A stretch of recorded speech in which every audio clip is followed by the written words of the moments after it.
Hello, Jim Stroud here, your SourceCon editor, with another exciting episode of The Source. Today we have a very special guest. Special guest, tell us, who are you and what do you do? Hey everyone, I'm Jim Schneider. I'm the president of Recruiting Advisors. We're a consulting firm that specializes in Avature, CRM, ATS implementations. But most of you probably know me from being a past SourceCon Grandmaster. That is correct. That is correct. Now, we've been talking offline about this new development from OpenAI called Search GPT, the alleged Google killer. What are your thoughts of it? I am impressed so far. Well, how about this? Do you want to take a peek at it? Please, please, please. All right, hang on. Let me share my screen really quick. Yes. Okay. Ah.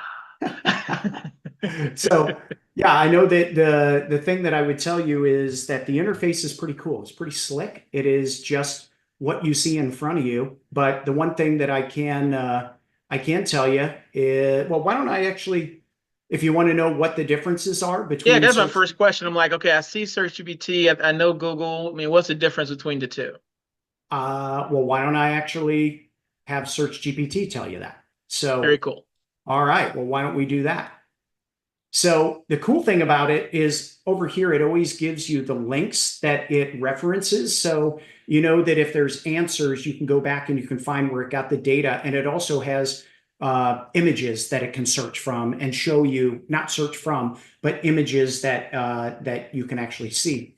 But the Mm, cool thing is that this is like if ChatGPT and a search engine got together and had a baby, right? That's Search GPT, where it has the ability for conversational, meaning that you can have a conversation, you can go down and you can go down to, tell me more information, tell me this. So you're actually able to ask branching questions, similar to like what you're able to do with ChatGPT, where you can ask like, it remembers the kind of the thread of your search that you're in.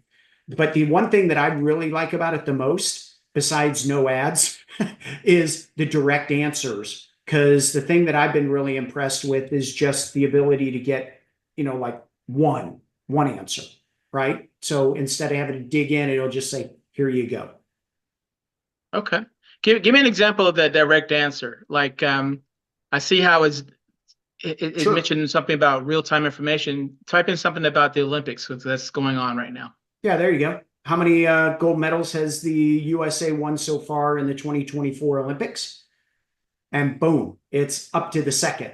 I mean, Okay. it's like, 8 gold medals. So, I mean, Nice. it gives you all the information in the past, and it also gives you some of the images that it's pulled in that from references and things like that. So, Very cool. Now, I know also from an earlier conversation that Search GPT made a deal with certain publishers, but it also is not playing well with LinkedIn, which is, first thing that popped in my mind.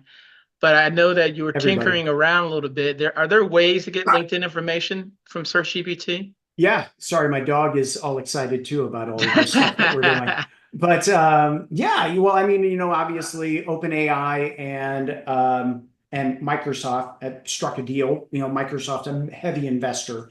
So, and because Microsoft owns LinkedIn, I don't think that they're just going to give free reign to all the data that's in there. So they Sure. probably are going to have it and make it difficult for a lot of the stuff that's in there. But one of the things that I would say is I think that, here, let me get rid of this. Why don't we ask it for the public URL of maybe Ah, your loophole. LinkedIn profile? So instead of asking it for LinkedIn data, it's going to just make up profile information. But if you ask it for a specific URL, it might be able to find it out there. Okay. So, I mean, we have found that there is that possibility of being able to find your direct link as well. So all good. Cool. Now I'm looking at this one here, and I'm seeing it's really going to my personal blog instead of LinkedIn.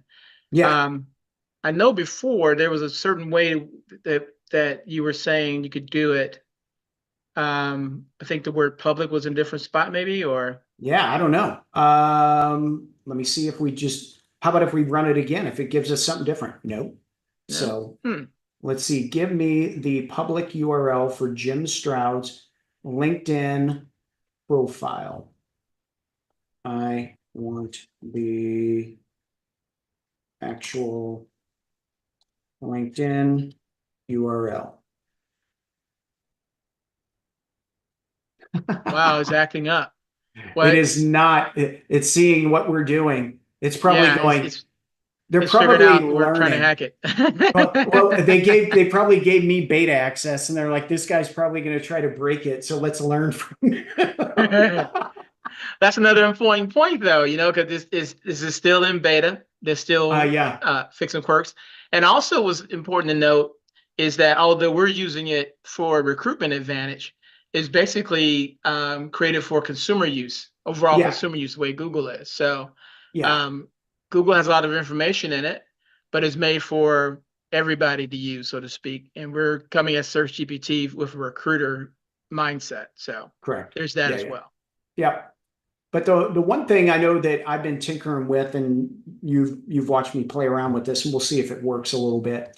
But Mm. the one thing that is cool that trying to figure out now, obviously, it's not going to give you access to LinkedIn, right? So, but we thought, what if we were to have it say zero in? It's a technique that we've all used in the past, X-ray, kind of X-ray searching. Could it go into sourcecon.com and could it go in, but also use some knowledge in AI to give us a list? So, that's something we'll see if, I don't know if this will work or not, but I'm hoping it does. Hey, there you go.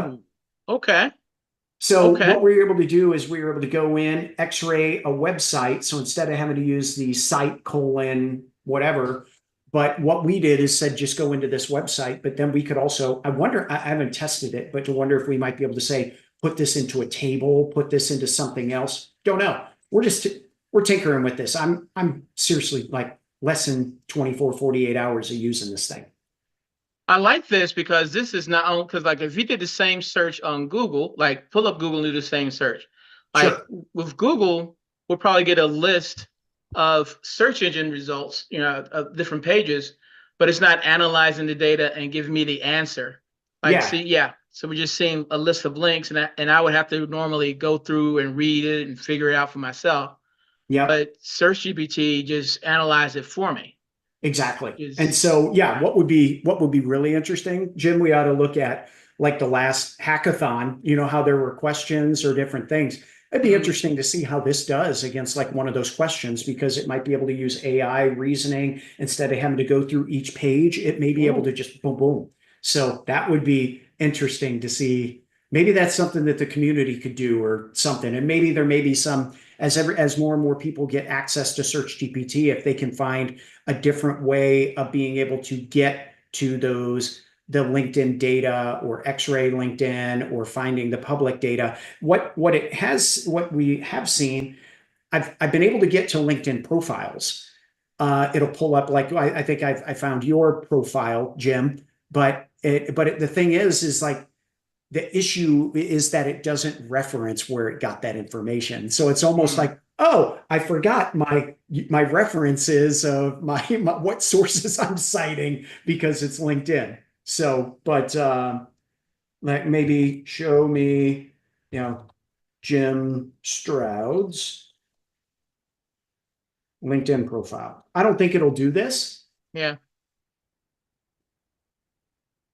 but I mean, Ah, I don't shows know. pictures. Okay. Yeah. So it's got the pictures, but it's not showing you the links, right, of where it Yeah. got it from. Like even Interesting.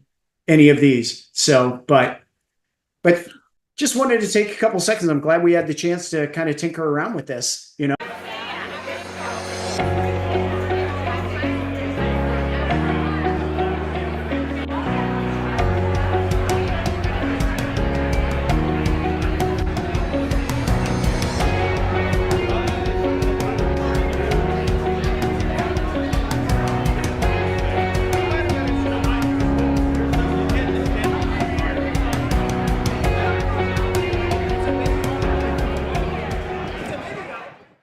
So another option is to find a LinkedIn profile. So what we found is that, Ah, yeah, so we can get to your LinkedIn profile, but I mean, so it actually goes to you. But the thing is that it's not really going to, say where it found you or any of that. It's not gonna show that the site linked, it's not gonna cite the source of LinkedIn. interesting. No? Yeah, for sure. If somebody had more questions and wanted to reach out to you to ask more questions about Search GPT, how can they find you online? Sure, man. I guess connect with me on LinkedIn. Last name is SCHNY, like New York, DER. So Jim Schneider, or Jim at recruitingadvisors.com. So it's recruiting advisors with an ORS. But yeah, just happy to connect with anybody and talk through. This is some fun stuff, and I'm sure that it'll be released here soon. Very cool. Thanks for being on the source, sir. You are appreciated. Hey, my pleasure. Good catching up with you too. AI. So many tools, so little time. What's a sourcer to do but stay informed? And one way to do that is SourceCon's AI Product Showcase. This is a very unique opportunity. Sponsors present for 5 minutes and then have 5 minutes to demonstrate live to in-person and virtual attendees how their product can solve a real-world sourcing scenario. Only a select few AI products will be featured on the main stage, so if anyone wants to share their AI product with the SourceCon community, reach out to sales@ere.net today. SourceCon community. The AI Showcase is a showcase you didn't know you needed. Always remember, SourceCon loves you.